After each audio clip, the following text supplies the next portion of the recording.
A alocação final dos recursos financeiros deixou de ser organizada em função dos usos finais de estímulo e orientação de atividades econômicas e sociais para obedecer às finalidades dos próprios intermediários financeiros.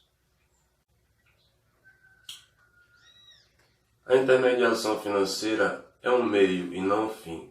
No caso brasileiro, gerou-se um sistema legalizado de agiotagem. Intermediação financeira é a atividade de instituições financeiras entre quem tem recursos sobrando, ou seja, é superavitário, e quem precisa daqueles recursos, ou seja, deficitário. Os superavitários ou deficitários podem ser tanto pessoas como empresas. A intermediação financeira pode ser direta, através de depósitos em poupança, CDBs, ou indireta, investidores que adquirem títulos de crédito imobiliários via bolsa de valores, como ações, por exemplo.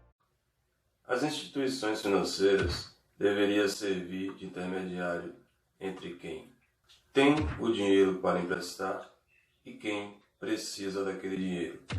No entanto, através da cobrança de altas taxas de juros, essas instituições acabam travando esse processo e drenando a capacidade de crescimento econômico do país.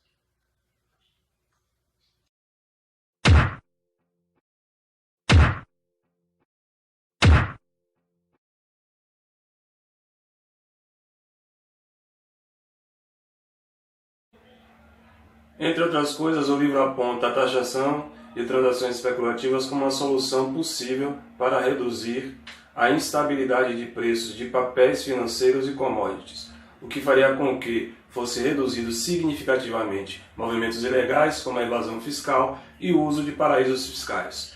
Tem um trecho no livro que diz: gerar transparência é fundamental, não há razão para ocultar ganhos honestos. Evasão fiscal é o não pagamento de tributos, mesmo quando já verificado o fato gerador.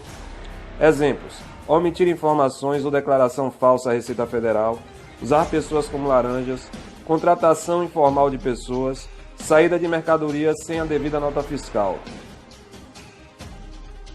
Já os paraísos fiscais são verdadeiras caixas pretas financeiras localizadas em alguns países, que potencializam a evasão fiscal e a lavagem de dinheiro. Os paraísos fiscais extraem as riquezas à custa das sociedades, criando impunidade e minando o crescimento de muitos países. Exemplos de países que têm paraísos fiscais: Suíça, Hong Kong, Estados Unidos, Singapura, Ilhas Caimã, entre outros.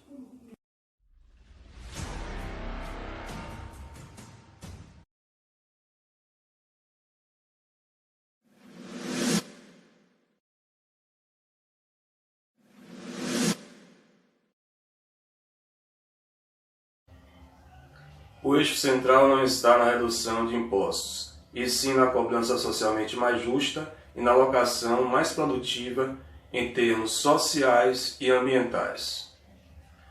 Segundo minha análise, de acordo com as informações do livro, é imprescindível a criação de impostos sobre grandes fortunas e sobre grandes heranças, além de diminuir a cobrança de impostos indiretos que penalizam os mais pobres.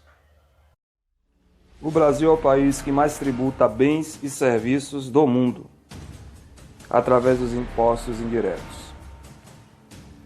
Imposto progressivo. Quanto maior a renda, maior o imposto. Imposto regressivo. Quanto menor a renda, maior o imposto proporcional. O Brasil adota o imposto regressivo. É por isso que os mais ricos pagam em média 12% em impostos, enquanto os mais pobres pagam em média mais de 40%. Segundo pesquisa do Instituto Brasileiro de Planejamento Tributário, a arrecadação cresceu nos últimos 3 anos no Brasil. Dos 30 países pesquisados que têm as maiores cargas tributárias do mundo, o Brasil é o pior, tendo o menor índice de retorno de bem-estar à sociedade. Os estudos analisaram a carga tributária, o PIB e o IDH de cada país. O Brasil fica atrás, inclusive, do Uruguai e da Argentina. O Brasil tem a 15ª maior carga tributária do mundo e, em relação ao IDH, fica entre os últimos colocados. A Irlanda tem a carga tributária de 22,8%, menor que a do Brasil, e está em primeiro lugar, e o Brasil, com a carga maior de 34,25%, está em último lugar. A cobrança de imposto de renda deve ser mais racional, para permitir uma justa e necessária redistribuição de renda. Em particular, precisamos taxar o capital improdutivo. Enquanto fazer aplicações financeiras render mais do que investir na produção, o sistema continuará travado e o dinheiro vai para onde rende mais. O Brasil é a 8ª economia do mundo, mas ocupa apenas a 122ª posição em filantropia. A taxa de imposto sobre herança no Brasil é de 4% a 8%, uma das menores do mundo. 12% é a média de impostos pagos pelos mais ricos no país, enquanto os mais pobres pagam mais de 40%. A elite brasileira não paga impostos e também não doa. Com mais de 150 mil milionários e 58 bilionários, o Brasil possui uma das menores taxas de doação filantrópica do mundo.